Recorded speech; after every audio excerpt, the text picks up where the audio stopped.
बेटा इस वीडियो के अंदर हमारे जो प्रिंसिपल्स ऑफ मैनेजमेंट हैं उसके हेनरी फ्योर के प्रिंसिपल हम डिस्कस करेंगे। इससे पहले की 2 वीडियोस के अंदर मैंने इन प्रिंसिपल को डिस्कस किया है। अगर आपने प्रीवियस वीडियोस नहीं देखी हैं तो आप पहले उनको देखिए।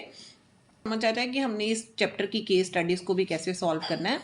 और अगर आप मेरे चैनल को आपने अभी तक सब्सक्राइब नहीं किया है तो आप इसको सब्सक्राइब कर लो, ताकि आने वाली जो वीडियोज़ हैं बेटा आपको उनके बारे में प्रॉपर पता चलता रहे। अब इस वीडियो के अंदर जो हम प्रिंसिपल डिस्कस करेंगे वो है हमारा प्रिंसिपल ऑफ ऑर्डर। अब प्रिंसिपल ऑफ ऑर्डर क्या कहता है? प्रिंसिपल ऑफ ऑर्डर ये कहता है कि ऑर्गेनाइजेशन में ना हर चीज़ के लिए एक प्रॉपर प्लेस होना चाहिए, ठीक है, और हर पर्सन की जो ड्यूटी है उसको उसके बारे में प्रॉपरली पता हो। यानी कि सिंपल लैंग्वेज में हम ये कह सकते हैं कि ये प्रिंसिपल, यहाँ पे ऑर्डर का मतलब किसी तरह की कोई कमांड नहीं है, but it refers to the ordinary arrangement of man and material at fix place for everything and everyone in the organisation. आपको लर्न करने के लिए इसकी सिर्फ ये 2 लाइनें ही लर्न करनी है। According to this principle, a place for everything and everyone should be clearly assigned, ठीक है। सेकेंड आपने बेटा जो लाइन लर्न करनी है, people and material must be in suitable places at appropriate time for maximum efficiency. देखो इसको आपने ध्यान रखना है कि अगर सपोज करो आपके पास भी वर्कर है और वर्कर को किसी तरह की किसी टूल की रिक्वायरमेंट है, तो उसको ये बात पूरी तरह से पता होनी चाहिए कि उसको वो टूल कहाँ पे कौन से बॉक्स में मिलेगा, ठीक है। अगर आपको किसी सुपीरियर की गाइडेंस चाहिए तो आपको पहले ये पता चलेगा ना कि आपका वो सुपीरियर का कैबिन कहाँ पे है, ठीक है, आपने कहाँ जाना है, आपका प्रॉपर फिक्स प्लेस क्या है। ऐसा जब आप करेंगे तो इससे ना तो आपका कोई टाइम वेस्ट होगा और ना ही आपकी कोई एनर्जी वेस्ट होगी। नेक्स्ट प्रिंसिपल जो हमारा आता है बेटा, that is principle of equity. Equity का मतलब है आपने बिल्कुल काइंड रहना है, फेयर रहना है अपने एम्प्लॉयज़ के साथ, क्योंकि अगर आपको पता है ना कि आपका मैनेजर जो है वो बायस्ड होगा तो आपका जो डीलिंग है ना ऑर्गेनाइजेशन के अंदर वो पूरी तरह से जो है ना प्रॉपर नहीं होगी। Equity doesn't mean equal salary to peer and superior, ठीक है, but equity means application of same rules in a same way irrespective of आपकी ग्रेड क्या ऑर्गेनाइजेशन में, पोजीशन क्या है। मतलब आपने कोई डिस्क्रिमिनेशन नहीं करना, आप कौन से रिलीजन से हो, क्या लैंग्वेज है, क्या कास्ट है, क्या नेशनैलिटी है, ऐसा मतलब आपने सबको बिल्कुल इक्वल ट्रीट करना है, कोई बायसनेस नहीं रखनी। लर्न करने के लिए बेटा आपने सिर्फ इसकी ये 3 ही लाइनें लर्न करनी है। इसी यही आपको केस स्टडी में भी यही 3 लाइनें मिल जाएंगी। That there should be no discrimination, clear, कोई भेदभाव होना ही नहीं चाहिए against any one on account of कि उसका रिलीजन क्या है, उसकी लैंग्वेज क्या है, उसका कास्ट क्या है, उसकी नेशनैलिटी क्या है। और सेकेंड पॉइंट जो आपने बेटा लर्न करना है कि आपने बिल्कुल जस्टिस के साथ रहना है, पूरे जस्टिस से बिहेवियर करना है जितने भी वर्कर्स हैं आपके ऑर्गेनाइजेशन में। और ये सारी चीज़ें आपको इंश्योर करेगी ऑर्गेनाइजेशन के अंदर आपकी प्रॉपर लॉयल्टी को और डिवोशन को। देखो जब हम इस प्रिंसिपल को ऑर्गेनाइजेशन में फॉलो करेंगे ना तो हमारे जितने भी एम्प्लॉयज़ हैं वो अपने से बिल्कुल सेटिस्फाई रहेंगे, ठीक है, और वो मोटिवेट भी होंगे। लेकिन अगर हम ये प्रिंसिपल इक्विटी का अपने ऑर्गेनाइजेशन में फॉलो नहीं करते तो हमारे जितने भी एम्प्लॉयज़ हैं वो डिससेटिस्फाई हो जाते हैं, वो हमारे ऑर्गेनाइजेशन को छोड़ के जाना शुरू कर देंगे और एक अनहेल्दी सा रिलेशन हो जाएगा सुपीरियर और सबऑर्डिनेट के बीच में।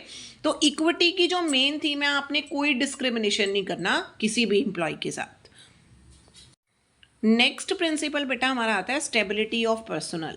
देखो एम्प्लॉय टर्नओवर को आपने ऑर्गेनाइजेशन में बिल्कुल मिनिमाइज करना है। इससे क्या होगा, ऑर्गेनाइजेशन की जो एफिशिएंसी है वो बनी रहेगी। मतलब क्या कि कोई फ्रीक्वेंट टर्मिनेशन नहीं करनी है आपने, है ना, कि जो भी आपके ऑर्गेनाइजेशन में एम्प्लॉय काम कर रहे हैं उनको एक सिक्योरिटी की फीलिंग रहे आपके ऑर्गेनाइजेशन में। क्योंकि अगर वो कहीं पे भी अपने जॉब को इनसिक्योर फील करेंगे ना तो वो अपना मैक्सिमम कंट्रीब्यूशन दे ही नहीं पाएंगे ऑर्गेनाइजेशन के अंदर, ठीक है। सिर्फ बेटा देखो आपने उनको, ऐसा नहीं है कि आप उनको ऑर्गेनाइजेशन में इनसिक्योर फील जब करा रहे हो तो उससे होगा क्या, जैसे आपने किसी पर्सन की बारी बारी आपने ट्रांसफ़र कर दी, उसकी रोटेशन कर दी, तो वो एक अनसेटिस्फाइड वाली फीलिंग उसके अंदर रहेगी और ऐसी चीज़ों को आपने बिल्कुल पूरी तरह से अवॉइड करना है, ठीक है। इसका मतलब क्या है कि it means after being selected, कि जब एक बार एक एम्प्लॉय को हम ऑर्गेनाइजेशन में सिलेक्ट कर देते and appointed, the selected person should be kept at the post for a minimum period so that he can work at his full potential. कि उस पर्सन को आपने एक मतलब जितना टाइम पीरियड आपने डिसाइड किया है उसको ऑर्गेनाइजेशन में उसको उसकी पोजीशन पे आपने रहने देना है, जिससे क्या होगा, उसकी एफिशिएंसी इंप्रूव होगी, आपका भी टाइम और रिसोर्सेज वेस्ट नहीं होंगे। और अगर आप इस प्रिंसिपल को ऑर्गेनाइजेशन में फॉलो नहीं ना करोगे तो आपके और जो एम्प्लॉयज़ हैं वो फ्रस्ट्रेट रहेंगे और वो डिससेटिस्फेक्शन की तरफ जाएंगे और आपके रिसोर्सेज भी पूरी तरह से वेस्ट होते रहेंगे, क्योंकि बारी बारी आप ऑर्गेनाइजेशन के लिए भी ये चीज़ पूरी हार्मफुल है कि वो हर बार एक नए एम्प्लॉय को लाए और उसको इतनी ट्रेनिंग दे, उसके भी रिसोर्सेज वेस्ट हो रहे हैं। तो यहाँ पे आपने बिल्कुल ये बात ध्यान रखनी है कि आपने कोई फ्रीक्वेंट ट्रांसफ़र नहीं करना। अब जो आपको केस स्टडी में क्या मिलेगा, कोई फ्रीक्वेंट ट्रांसफ़र नहीं है, मिनिमम टाइम दिया है हमने एम्प्लॉय को सेटल होने में, उसको जॉब सिक्योरिटी प्रोवाइड की है। तो ये सारी जो चीज़ें हैं ना वो आपको इस ऑर्गेनाइजेशन में आपको पूरी तरह से फॉलो करनी है, ताकि आपके जो रिसोर्सेज हैं वो बिल्कुल भी वेस्ट ना हो। आता है प्रिंसिपल ऑफ इनिशिएटिव। इनिशिएटिव का मीनिंग क्या है, taking the first step with self motivation. Clear. Fayol हमें ये सजेस्ट करते हैं कि जितने भी एम्प्लॉयज़ हैं ऑर्गेनाइजेशन में उनको पूरी अपॉर्चुनिटी आपने देनी है ताकि वो कोई इनिशिएटिव लें अपने प्लान को बनाने में, अपने प्लान को एग्जीक्यूट करने में।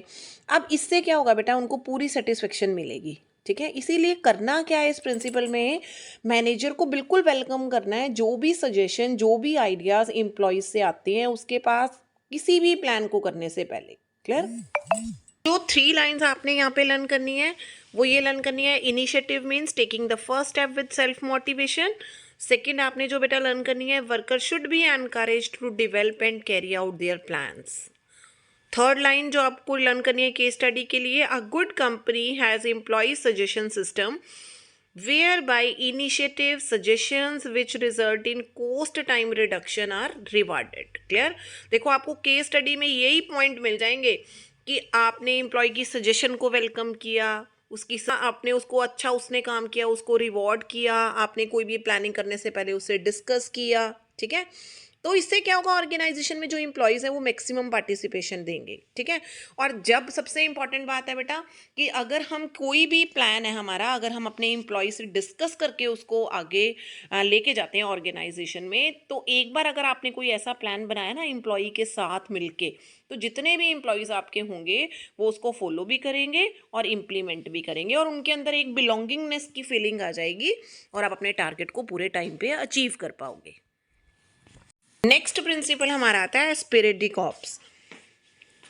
इस प्रिंसिपल के अंदर जो है बेटा, मैनेजमेंट को पूरी तरह से प्रमोट करना है टीम स्पिरिट को। मतलब एक पॉइंट आपको मिलेगा यहाँ पे कि manager should replace I with we and this will give mutual trust and belongingness among team member. Clear. तो ये वाले प्रिंसिपल के लिए आपने जो 3 लाइंस लर्न करनी है वो क्या लर्न करनी है, management should promote team spirit, unity, harmony among employees. Management should promote teamwork. It will develop an atmosphere of mutual interest and belongingness among team members and will minimize the need of using penalty। कि आपको किसी को fine ही नहीं लगाना पड़ेगा। देखो इसको मैं आपको एक एग्जांपल से भी समझाती हूँ कि सपोज आपके ऑर्गेनाइजेशन में प्रोडक्शन मैनेजर को कोई टारगेट असाइन हुआ है 100 यूनिट्स को बनाने का और उसकी जो टीम है उसमें 10 मेंबर्स हैं बेटा, तो उसने अपने 10 मेंबर्स को 10 यूनिट्स डिवाइड कर दी। अब टीम स्पिरिट के प्रिंसिपल के अकॉर्डिंग तो हर मेंबर को 10-10 यूनिट बनानी है और अपने टारगेट को अचीव करना है। अब होगा क्या कि जब 10-10 हर पर्सन अपने 10 बनाने में लगा है, ठीक है, और शाम तक उसने अपनी 10 यूनिट्स जो बना भी दी हैं, तो उससे हुआ क्या, ऑर्गेनाइजेशन ने कहीं ना कहीं अपने टारगेट को अचीव कर लिया। क्लियर। तो इसमें क्या हो गया, कोऑर्डिनेशन हो गया, कोऑपरेशन हो गया, टीम स्पिरिट होगी ऑर्गेनाइजेशन के अंदर और आपको मतलब आप अपने ग्रुप के गोल को अचीव कर पाए। क्लियर है। तो अगर आप इस तरह से इस प्रिंसिपल को ऑर्गेनाइजेशन में फॉलो नहीं ना करोगे तो आपके जो टीम गोल्स हैं उनको आप अचीव नहीं कर पाओगे।